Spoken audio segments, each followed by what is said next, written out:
Welcome to another week, another show of Hawkeye with me, Dave O'Hara. You see our buddy James Vandenberg on the screen, former Hawkeye quarterback and doing very well right now at RBC Wealth Management and in CorridorInvestmentGroup.com. Craig and Stacy Schrader out and about today again doing their good work with Fight with Flash Foundation, so they won't be on today's show. So we're going to do an extended segment with James Vandenberg, former Hawkeye quarterback, as I mentioned. Then we'll close out the show with two segments with Kennington Smith from the Des Moines Register, talking all things Iowa Hawkeye football, men's basketball, women's basketball, Hawkeye wrestling, recruiting, all types of things going on at the University of Iowa. But James, I believe legally, isn't it 7 years for permanent residency or that type of thing? So common law residency, the Floyd of Rosedale back in Iowa City, stays in Iowa City for the 8th year. Hawkeye's big 13-10 victory. But before we get to that game, let's you and I talk a little bit. Major congratulations to you. Well-deserved, hard-earned.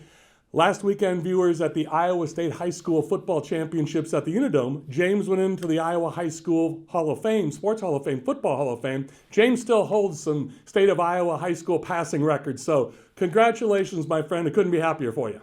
No, thanks a ton, Dave. Like we were saying off air, I mean, it's a great honor, but it's one of those things where you don't get those kind of awards without being on a really good team. And I certainly was on a really good team with a lot of weapons. So I don't know how many touchdowns or yards were after the catch, but it was a lot. And I'm very thankful for the guys I played with. But then also getting inducted with Pat Anger, who was a mentor to me at Iowa.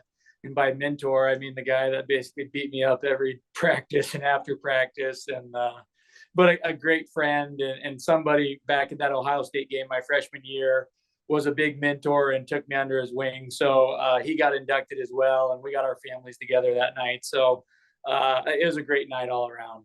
That really is a great story. And yeah, I'm sure with practices, you said he was a senior and you were a redshirt freshman. And of course, you graduated in May of '08, but your football team, that was the '07 team. And just great sharing those memories with you and seeing great pictures of you on the field with Pat during the awards ceremony. It definitely brought a lot of us older fans like myself back to the heyday and back to your heyday, but just really cool stuff. So thank you for sharing that. And again, congratulations. But is there any doubt?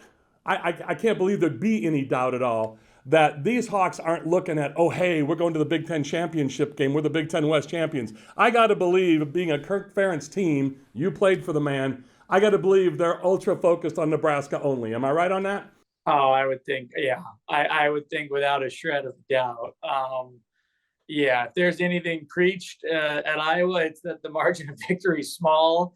And last week's win shows that. I mean, what a great gutty victory.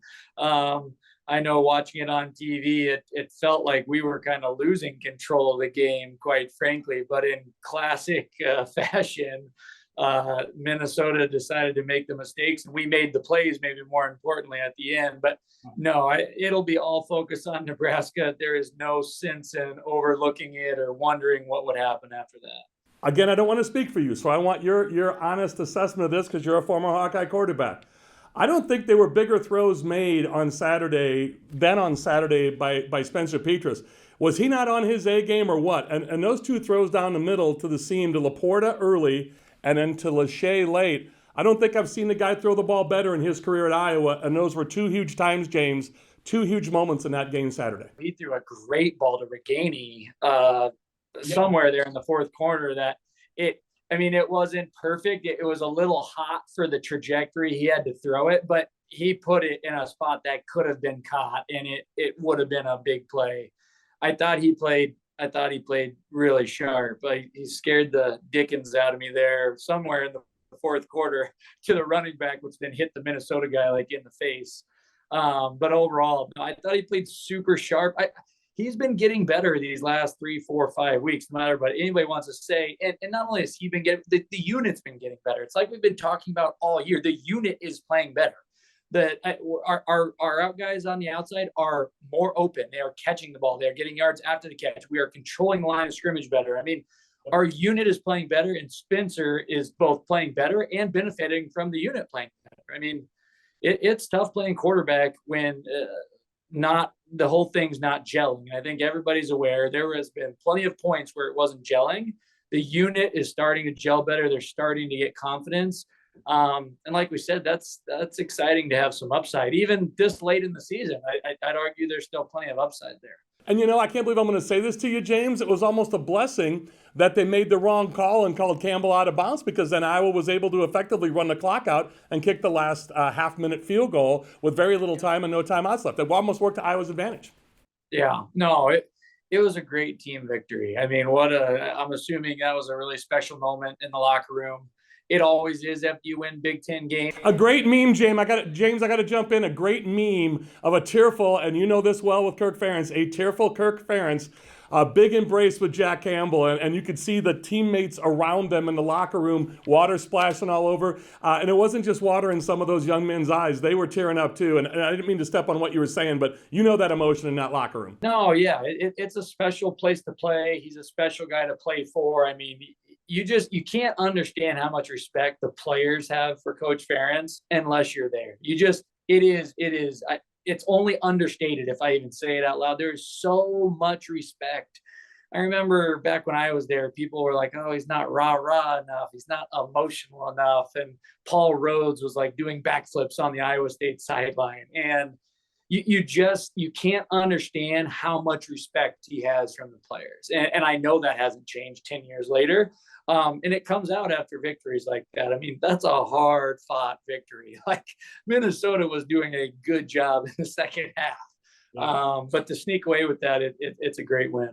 James, I want to take this opportunity again to congratulate you on being nominated into the high school football or the high school athletic association, Iowa High School Athletic Association Sports Hall of Fame, and say congratulations again, well-deserved, hard-earned, and a happy Thanksgiving early to you and your wife and your kids and your family from me and my family. So happy Thanksgiving, James, and congrats again.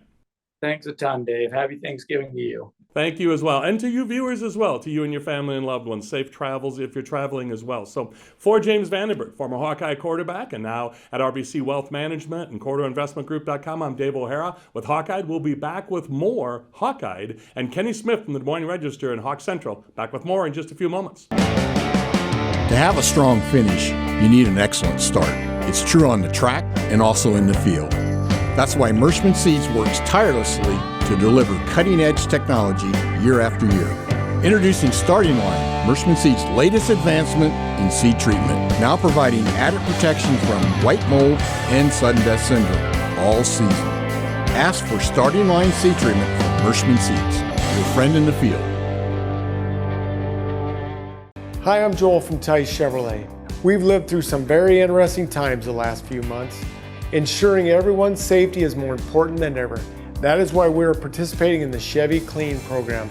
At your request, we will pick up your vehicle, service it, and return it after we've cleaned it using the current CDC guidelines. This is just another way to work towards exceeding your expectations. So give us a call and let us show you what it means to be part of the Tice Automotive family. Make next harvest your best harvest with Merschman Seeds. First, our connection to MS Technologies makes us an industry leader for Enlist E3 soybean genetics. Second, Starting Line seed treatment, our most advanced seed treatment, comes standard with added protection against both sudden death syndrome and white mold. Third, upgrade with Saltro and Trunemco for maximum protection against sudden death syndrome and soybean cyst nematodes. There's only one leader in soybean technology, Merschman Seeds, your friend in the field. Welcome back to Hawkeye with me, Dave O'Hara. You see our buddy Kenny Smith. Kenny, how you doing, man? Good, how are you? Good seeing you again.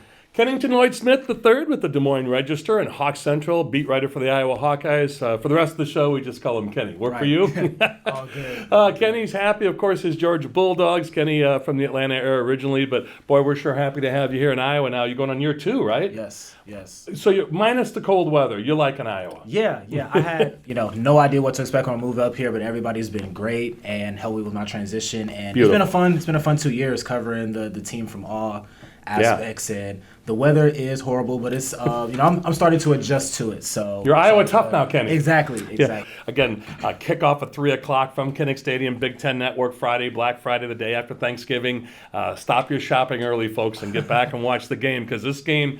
I just talked to James Vandenberg about this, former Hawkeye quarterback. I don't think we're worried about this team or any Kirk Ferentz team looking ahead, right, to the Big Ten championship. They're focused on Nebraska. Yeah, I mean, this is so much different than last year's scenario where of course, Iowa had to win to handle their business, but they kind of backdoored their way into the championship because they needed help on the back end. This year, Michigan took care of Illinois, and it put everything in front of them. Barely. Last-second field goal. Exactly. But Michigan did hold true. So. Right. And they put it all in Iowa's hands, and Iowa's the one who controls their own destiny, so I don't feel like they're going to look ahead. I think that they know and understand that Nebraska, records aside, is going to give them a great challenge. Last year's game was a great example of that. Iowa really had to scratch and claw and fight to win that one. So, spread is pretty big, probably one of the biggest ones in Iowa's favor this season maybe, but I don't think they're going to be looking ahead. I think they're, squarely focused on Nebraska, and it's a big opportunity. I mean, you think about the opportunity to walk away with 2 trophies on Friday, the Heroes Trophy. Border Battle, another trophy, and the Big Ten West Championship, and it's going to be an emotional day, and I think it's just kind of a culmination of this super improbable run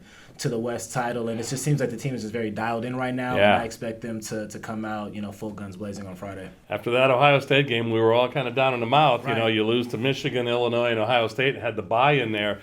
Now they've gone off on a run. I do want to give credit to what you said, too, and James Vandenberg and I talked about this. Spencer Petras, I thought, was on point on Saturday, probably his best effort this year by far. Think of those 2 sustained drives that come to mind, plus a couple of other nice drives where they just didn't go 3 and out. Defense got a little bit of a break. Punting, of course, and Cooper DeJean, another great play down by the goal line, downing the ball or getting it back to a teammate. So defense was there, punting was there. And then I thought those 2 throws that Spencer Petras made, the first one early in the game before he got hurt, Laporta, and then the one late in the game going down for that last field goal to Lachey. Who thought it would be a blessing when the refs blew the call and called Campbell out of bounds because they were able to effectively run the clock out and kick the winning field goal? Yeah, I mean, Spencer's been pretty lights out since his benching at Ohio State, and the way that he's played protecting the ball has been so critical. Even going back to last year, really after the Penn State game, the rest of that season into the first part of this season, him turning the ball over, whether it be interceptions or strip fumbles, have really just kind of derailed the team. And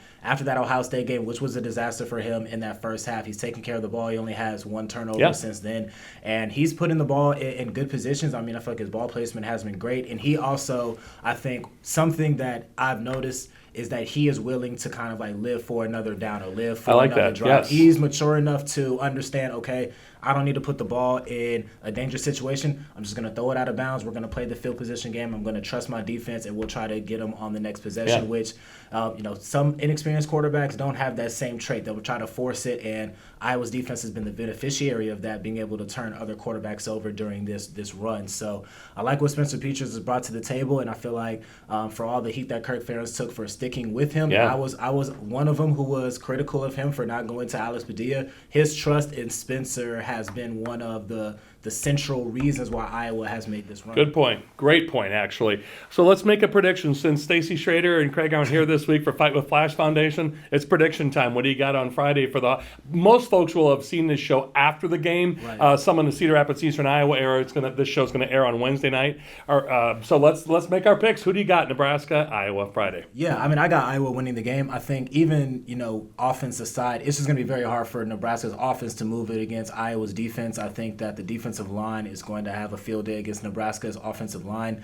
I think they're just going to continuously put Iowa's offense in good position. So I don't necessarily think that Iowa's going to have a high scoring day on offense, but I will take them, and I'll take them to cover the spread. So it's feeling like 21-6 Iowa. Okay. I think they're just going to pretty much control the game. I don't think it'll be anything, too drama-filled or, exciting from the lens of it being a close game towards the end. So they'll take care of business and walk away with 2 21-6, so you're going 21 and 2 field goals or a missed extra point. I'm going 21-10 was my pick. Yeah. So touchdown and an extra point and a field goal for Nebraska. 21, like you said, I think Iowa kind of runs the clock out. Yeah. But, I think they I don't want to say they win handily, but I don't think it's drama, like you said. So, hey, let's run to a quick break, and then I want to talk about something before we get to talking about men's basketball, women's basketball, and wrestling at Iowa for the winter sports. But let's you and I talk a little bit about Senior Day. There's some interesting developments that I thought you brought up some great points in your columns, but also just talking to us off the air. So I want to go there if that's good with you. Yeah, sure. Fantastic. He is Kenny Smith, beat writer for the Des Moines Register and HawkCentral.com. I'm Dave O'Hara with Hawkeye. We'll be back with another segment and more in just a few moments.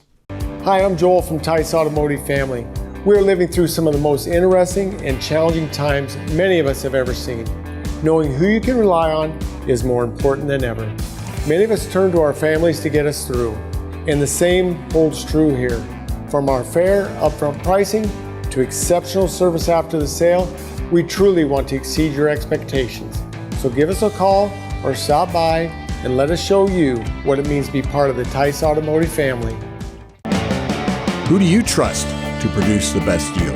A seat company that's chasing technology or a seat company that's writing a book on it? Merschman Seeds is a leader in technology. We're independent and family owned. Our sister company, MS Technologies, provides access to world-class traits and genetics. And our starting line seed treatment is second to none. Who can you trust with your yields? Merschman Seeds, your friend in the field. Welcome back to Hawkeye with me, Dave O'Hara. Kenny Smith, kind enough to stay for another segment with us. Of course, Kennington Lloyd Smith III with the Des Moines Register, Iowa Hawkeye beat writer, and also with HawkCentral.com. So, Kenny, we got some news after the last break. Sam Laporta is not on the depth chart. So, and I was going to ask you this earlier, and you wrote a great piece on this. You know, I'm glad Ostrenka's coming up as a true freshman, but boy, all we heard about in the spring was Stylianos coming in, and his name's not even being mentioned. So talk about that for a few minutes, if you would, for us, please. Yeah, Steve Stylianos from Lafayette was a two-time All-Conference member in the Patriot League, which is at the FCS level, and he was somebody that you would assume would come in and assume that third tight end role with a lot of experience, but seems like just kind of the tempo of Iowa's program at this level has been a little bit for him to adjust to.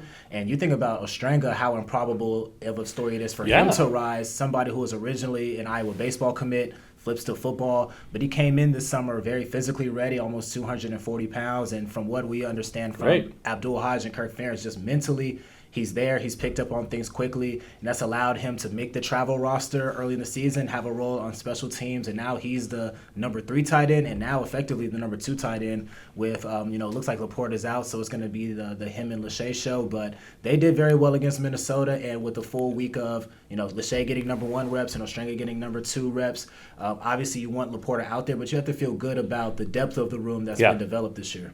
Great point. So thank you for that. So that update, Sam Laporta is not on the depth chart. Probably won't make the game for Nebraska. So let's talk about Senior Day. You brought this up off the air, and I really want to bring this up off the air, and you've done great reporting on this.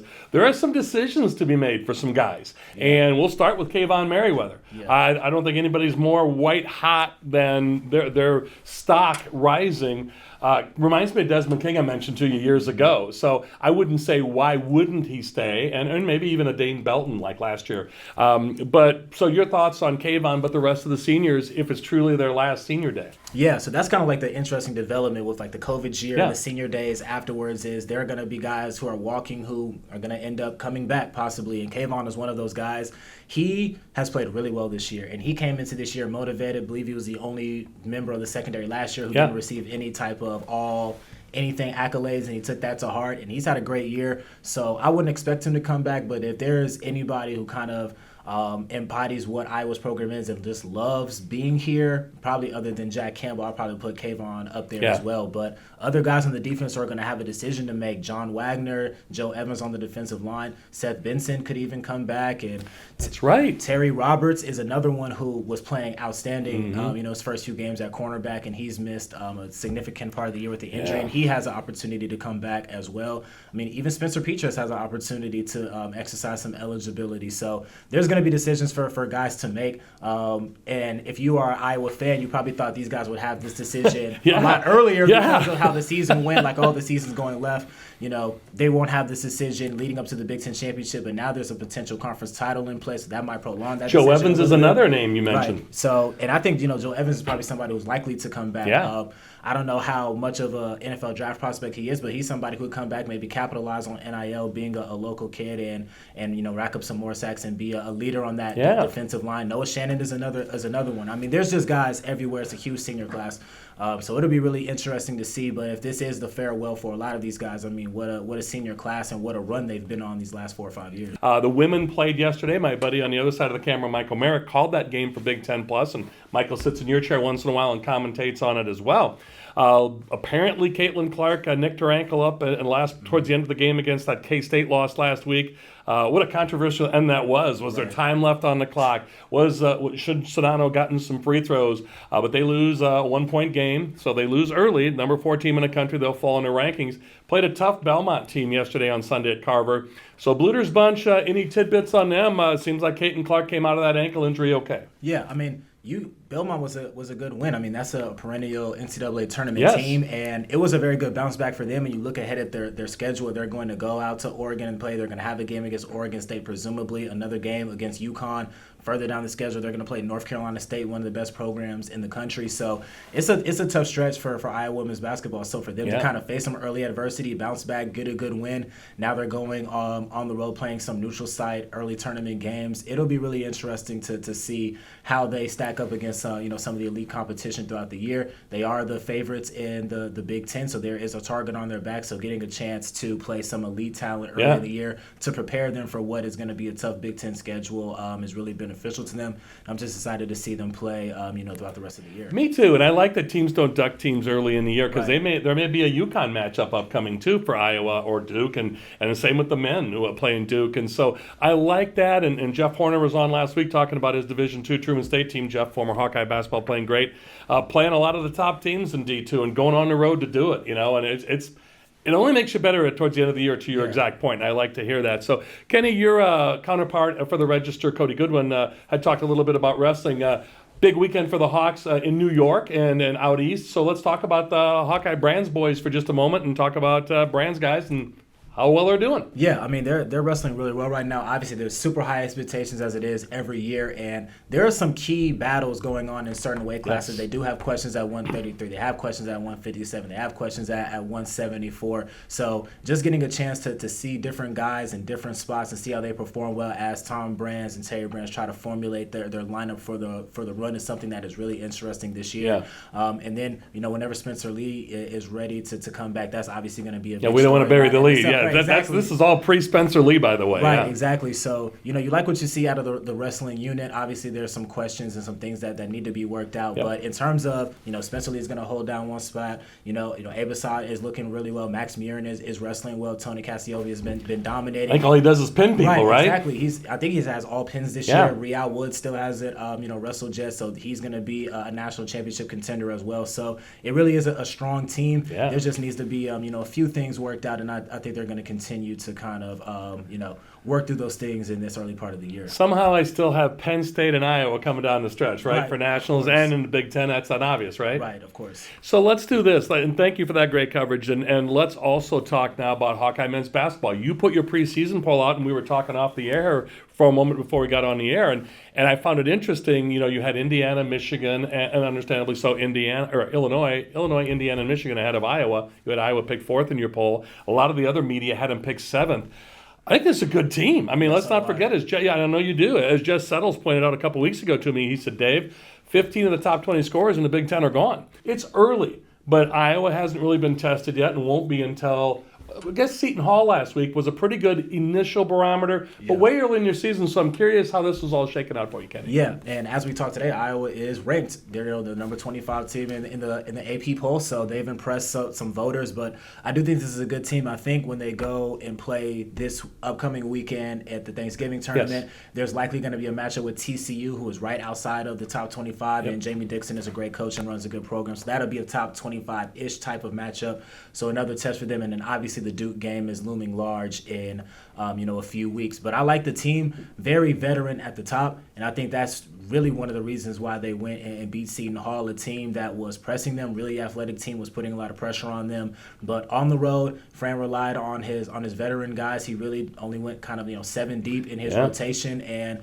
they went out and performed well. I think that the main difference between this year's team and last year's team, which was also a really good team, was just the balance in scoring. Last year, it was really just kind of like the Keegan Murray show offensively. Bohannon kind of chipped in as well. But this year you have Chris Murray, who can score. Tony Perkins is playing great. Peyton Sanford is a capable shooter. Patrick McCaffrey seems to have improved on offense. And I think the biggest improvement has been in Philip Obracha at center. I mean, he's been playing great. Very well stated, in the early part of the year. So you seem to have a lot of guys who can contribute, and I think that bodes well for them for the rest of the way. But there also are a few questions that I still have about the team, and I still want to see that worked out in this early part of the season. Kenny, we could go on, and I didn't want to get greedy with your time, so thank you for all the time. Great seeing you again, man. For sure. And we're going to have you back very soon when you works in your schedule. Absolutely. He is Kennington Smith III. Kenny Smith with the Des Moines Register and HawkCentral.com, beat writer for the Iowa Hawkeyes. There it is, folks, from A to Z, from football to women's basketball to men's basketball to wrestling and all points in between. We got it covered right here for you with Hawkeye with me, Dave O'Hara, Kenny Smith, and thanks again to James Vandenberg as well and our good buddy Michael Merritt behind the camera. So for all the aforementioned folks, I'm Dave O'Hara with Hawkeye. That's all from me. Thanks to all of you. And as always, thanks for staying tuned at the end of the program for these rolling credits to give our advertisers and sponsors the attention and credit they so richly deserve. And as always, to our aforementioned guests and to you, the viewers. That's all from us at Hawkeye. Thanks to all of you.